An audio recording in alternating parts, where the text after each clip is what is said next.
লাউ পাতায় শীতল শুটকির পাতুরি একবার এইভাবে বানিয়ে খেয়ে দেখুন, এর স্বাদ ভুলতে পারবেন না। রেসিপিটি তৈরি করার জন্য আমি এখানে প্রথমে কিছু শুকনো মরিচের মধ্যে স্বাদ মতো লবণ দিয়ে তারপর শুকনো মরিচগুলোকে বেটে নিব।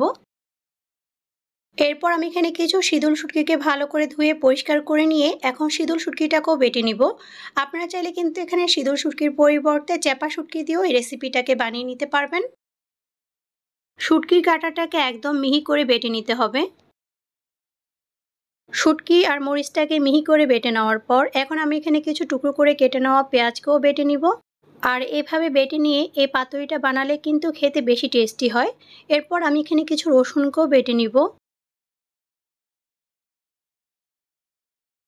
সবকিছুকে আবারও ভালো করে মিশিয়ে নিয়ে আমি এগুলোকে আবারও বেটে নিচ্ছি। আর বেটে নেওয়া হয়ে গেলে এখন আমি এগুলোকে তুলে একটা বাটিতে রেখে দিব। শুটকির পাতুরি তৈরি করার জন্য আমি এখানে কিছু লাউ পাতাকে ভালো করে ধুয়ে পরিষ্কার করে নিয়েছি। আপনারা চাইলে কিন্তু এখানে কুমড়ো পাতা দিয়েও কিন্তু এই পাতুরিটা বানিয়ে নিতে পারবেন। এরপর আমি এখানে তৈরি করে রাখা শুটকির মিশ্রণটা দিয়ে দিচ্ছি।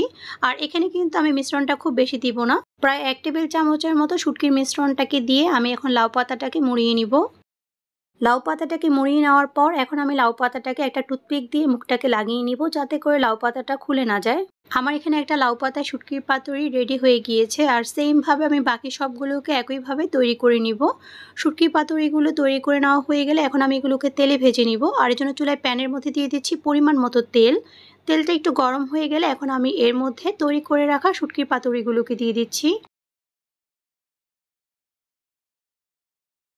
এরপর ঢাকনা দিয়ে ঢেকে চুলার আঁচটাকে কমিয়ে আমি শুটকির পাতুরিগুলোকে রান্না করে নিব প্রায় 15 মিনিটের মতো।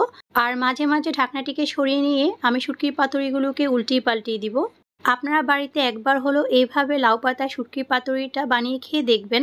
একবার খেলেই কিন্তু এর স্বাদ ভুলতে পারবেন না, বারবার বানিয়ে খেতে ইচ্ছে করবে। এটা এতটাই টেস্টি হয়। আসলে মাছ মাংস দিয়েও কিন্তু আপনি এত তৃপ্তি করে খেতে পারবেন না, যেটা এই শুটকির পাতুরি দিয়ে আপনি তৃপ্তি করে খেতে পারবেন। আমার তো গরম ভাতের সাথে শুটকির পাতুরি হলে আর অন্য কিছুই লাগে না, এই এক পদ দিয়ে তৃপ্তি করে খেয়ে নেই। আমার মতো আর কে কে আছেন যারা শুটকির পাতুরি খেতে পছন্দ করেন, তারা কিন্তু অবশ্যই আমাকে কমেন্ট করে জানাবেন। চুলার আঁচ কমিয়ে প্রায় 15 মিনিট ভেজে নেওয়ার পর দেখতেই পাচ্ছেন যে লাউ পাতার পাতুরিগুলো কিন্তু কালারটা চেঞ্জ হয়ে গিয়েছে আর একদম ভাজা ভাজা হয়ে গিয়েছে। এই পর্যায়ে আমি এখন এগুলোকে তেল থেকে তুলে একটা সার্ভিং ডিশ নিয়ে নিব। তৈরি হয়ে গেল জিভে জল আনা স্বাদে লাউ পাতায় শুটকির পাতুরি। আর এই পাতুরিটা গরম ভাতের সাথে খেতে কি যে দুর্দান্ত, না খেলে এর স্বাদ বুঝতে পারবেন না। একবার হলো বাড়িতে এইভাবে রেসিপিটি বানিয়ে খেয়ে দেখবেন, আশা করছি ভালো লাগবে। রেসিপিটি ভালো লেগে থাকলে অবশ্যই পেজটিকে ফলো দিয়ে পাশেই থাকবেন এরকম আরও অনেক সহজ ও মজার রেসিপি দেখার জন্য।